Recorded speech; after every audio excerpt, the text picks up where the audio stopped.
Bonjour à tous.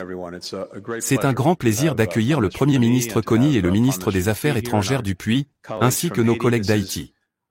C'est un moment important pour Haïti, un moment important pour les nombreux pays, y compris les États-Unis, qui soutiennent fermement Haïti. Nous avons un Premier ministre, un ministre des Affaires étrangères, un gouvernement en place, et nous avons le Conseil présidentiel de transition qui a été mis en place. Et nous avons maintenant le déploiement de la mission multinationale de soutien à la sécurité pour aider la police nationale haïtienne à reprendre le contrôle total des parties critiques de Port-au-Prince et du pays, tout cela pour s'assurer qu'Haïti puisse reprendre le chemin d'élections libres et équitables et pour s'assurer que, à mesure que nous avançons, le soutien de la communauté internationale à Haïti puisse se poursuivre de la manière la plus solide possible. Le Premier ministre et son gouvernement dirigent Haïti à un moment absolument critique pour pouvoir faire avancer tout cela, mais il vient à Washington avec le soutien ferme des États-Unis et de nombreux autres pays, à la fois dans la région que nous partageons et bien au-delà, y compris, bien sûr, nos collègues du Kenya qui dirigent la mission multinationale de soutien à la sécurité en ce moment.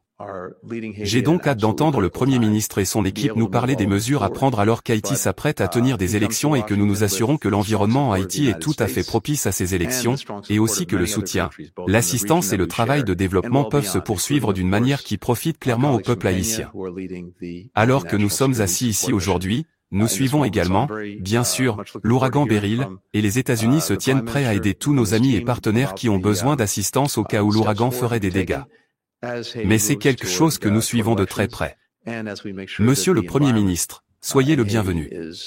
C'est un plaisir de vous recevoir ici aujourd'hui.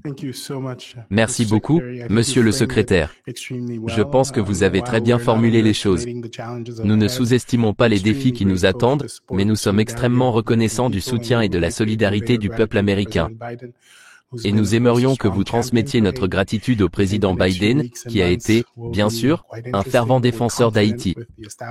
Nous pensons que les prochaines semaines et les prochains mois seront très intéressants, mais nous sommes convaincus qu'avec la mise en place du Conseil présidentiel et de ce nouveau gouvernement, nous serons en mesure de relever ces défis sans hésiter.